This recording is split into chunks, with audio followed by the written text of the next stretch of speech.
Welcome to Calculus. I'm Professor Greist. We're about to begin Lecture 2 on the exponential. In this lesson, we'll introduce the principal hero of our story, the exponential function, and dive deeper into its definition and the implications thereof. We'll also see how Euler's formula entwines the exponential function with our principal supporting actors, the basic trigonometric functions. We begin this lecture, and indeed the course, with the question, what is e to the x, the exponential function? Well, of course, it's a function. Hence, we can plot the graph of this function and consider what the output, e to the x, looks like for various inputs, x. But how do we compute some of these outputs, let's say for an irrational input, like pi? How would we even make sense of exponentiating an imaginary or a complex number? Is it possible to give meaning or sense to exponentiating an operator, like the derivative, or more unusual objects that you may have seen, such as matrices? Well, we won't answer all those questions today, but let's recall a few facts about the exponential function. Certain algebraic properties are manifest and well known to us. From your prior exposure to calculus, you should have seen some differential and integral properties. E to the x is that remarkable function that is its own derivative, and thus it is its own integral up to the constant of integration. There's one other fact that we need to move forward, and that is Euler's formula that tells us something about exponentiating a complex input, namely e to the ix is cosine of x plus I times sine of x. None of these properties, however, tell us what e to the x really means. We therefore move to the definition for the purposes of this course. This is what e to the x is and means. We define e to the x as 1 plus x plus 1/2 x squared plus 1/6 x cubed plus 1/24 x to the fourth plus 1 over 120 times x to the fifth, and this keeps on going and going. Where do these numbers come from? What do they mean? Well, another way to write this is using factorial notation, that e to the x is 1 plus x squared over 2 factorial plus x cubed over 3 factorial, etc. All the way down the line. One never stops. This sum keeps going forever and ever. Now recall that k factorial for a positive integer k is defined to be k times k minus 1 times k minus 2, all the way down until you get to 3 times 2 times 1. That gives the sequence of numbers that we saw at the beginning. Recall also that by convention, and for very good reasons, 0 factorial is defined to be 1. Thus, we could write our definition for e to the x using summation notation, as the sum k goes from 0 to infinity of x to the k divided by k factorial. This is a formula that you are going to want to memorize, as we will be using it throughout this course. Well, definitions may be nice, but what do we do with it? How do we deal with this statement? How do we even make sense of this infinite sum? Well, certainly for specific values of x, say x equal to 1, we could try to compute what e to the 1 would be as 1 plus 1 plus 1/2 plus 1/6 plus 1/24, etc. It seems as though this converges to the familiar decimal expansion for e that we know.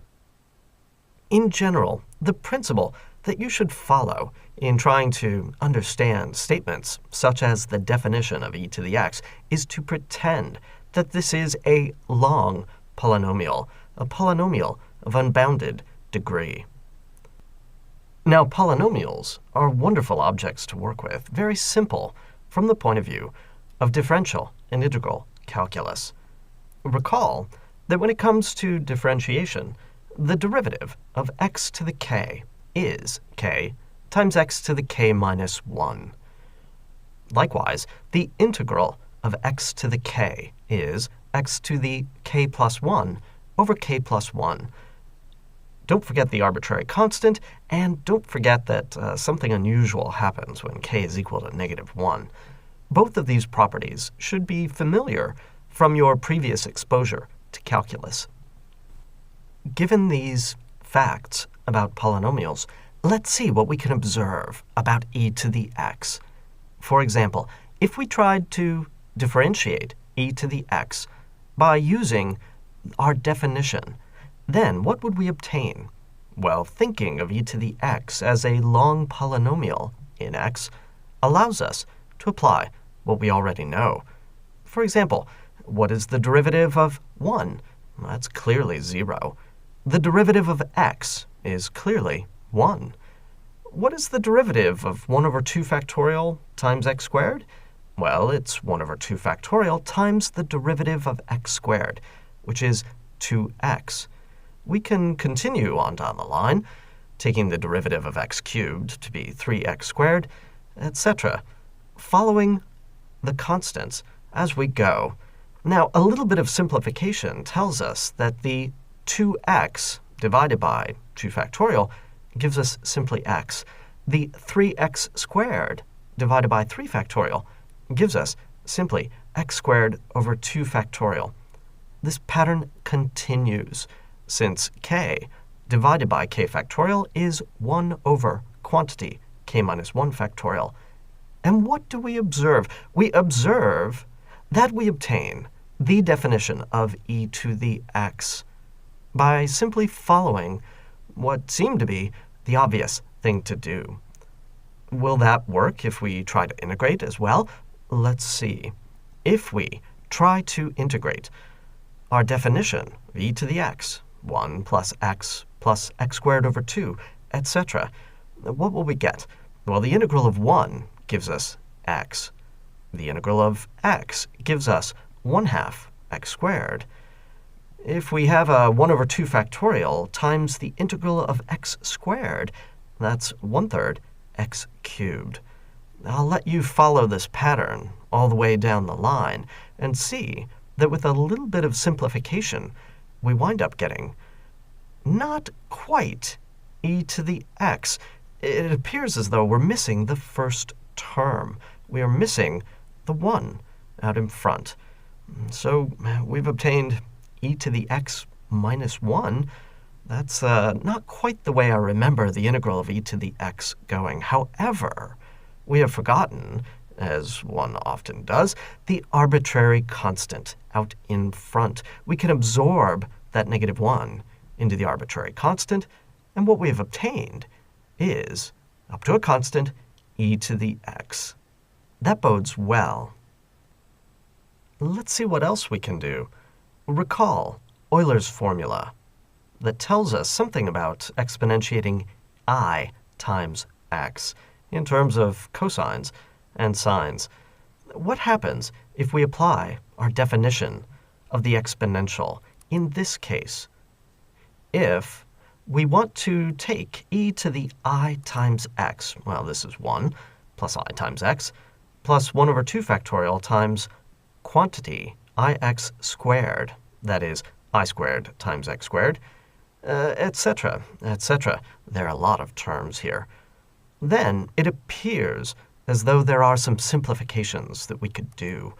Recall that by definition, I squared, the square root of negative 1 squared, must be negative 1. Therefore, if we look at I cubed, we have to get negative I. And I to the 4th, being I squared squared, must be equal to 1. Therefore, we have a cyclic pattern in our powers of I that allows us to simplify this expression as 1 plus ix minus x squared over 2 factorial minus I x cubed over 3 factorial plus x to the 4th over 4 factorial, etc. You can see the pluses and the minuses coming in alternating pairs, and the real versus imaginary terms alternating with each term. Now, if we were to do what we do when we work with complex numbers and collect all of the real terms into one part and all of the imaginary terms into the other, then what would we obtain? Well, the real portion of this expression is 1 minus x squared over 2 factorial plus x to the 4th over 4 factorial, etc., with the signs alternating and with even powers of x. From Euler's formula, that must be the cosine of x. Likewise, the sine of x must be the imaginary portion of this expression, that is, x minus x cubed over 3 factorial plus x to the 5th over 5 factorial, etc., with odd powers and alternating signs. Our conclusion from this rather simplistic manipulation is that we now have alternate expressions for certain trigonometric functions.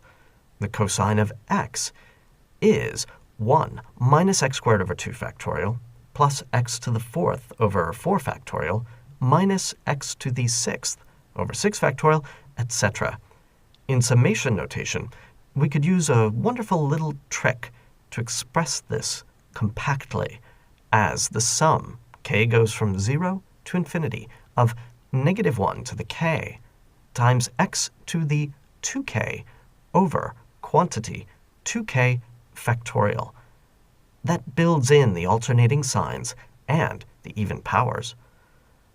Likewise, for sine of x, we can write this in a summation notation with a similar idea as the sum, k goes from 0 to infinity, of negative 1 to the k times x to the 2k plus 1 over quantity 2k plus 1 factorial. This gives us the odd powers of x. Now you may recall that the trigonometric functions have some very nice properties with respect to calculus. For example, you may remember something about the derivative of sine of x. Let's see what happens when we take our newly derived expression and differentiate it as if it were a long polynomial. The derivative of x is 1. The derivative of x cubed is 3x squared. We must divide this by 3 factorial. The derivative of x to the 5th and x to the 7th follow the familiar pattern. With a little bit of cancellation of the coefficients, what do we see? Well, we get 1 minus x squared over 2 factorial plus x to the 4th over 4 factorial minus x to the 6th over 6 factorial, etc. This is an expression that we have very recently seen. This is our derived expression for the cosine of x. And you may recall that the derivative of sine is cosine. But without any complicated proof, we've derived this expression very simply by pretending that everything in sight is a long polynomial. You could write this out in terms of summation notation. It looks a bit complicated, but it's a wonderfully convenient and compact way to perform this derivation. I'll leave it to you to check that you can do the same thing with the derivative of cosine of x, obtaining minus sine of x. We now have new interpretations for the exponential function, as well as for sine and cosine. Don't panic if these feel unfamiliar. Take a look at the bonus lecture to see a more concrete perspective and to hear a few words of comfort. Be sure to take a look at that before moving on to our next lesson, where we introduce a series perspective for a broader array of functions.